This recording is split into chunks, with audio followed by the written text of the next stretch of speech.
They are the future of our workforce, but in the last decade, there has been a significant fall in the number of apprentices. Since 2015, the number of people starting apprenticeships in the North East has dropped by more than a half. But on a visit to County Durham today, the Chancellor, Jeremy Hunt, insisted the government is training up the highly skilled workers our economy needs. Here's our political editor, Richard Moss. Pragmatic makes extremely clever electronics at this County Durham factory. Tech it's keen to show the visiting Chancellor. But Jeremy Hunt is also here to meet super smart staff like Sadie Dickinson from Middlesbrough, 18 months into a 6-year placement and enjoying learning and earning.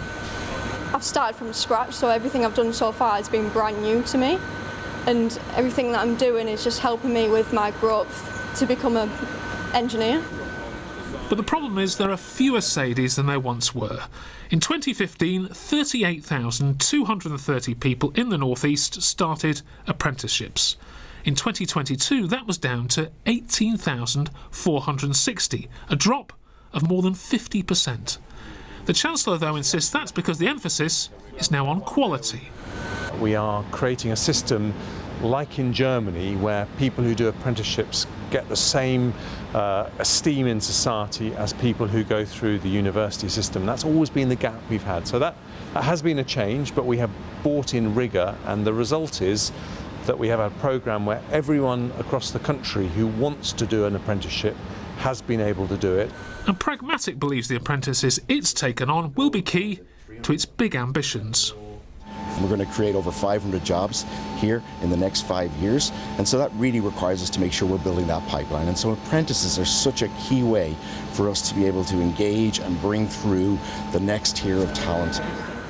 But Labour says the government's approach is failing employers and young people and needs an overhaul.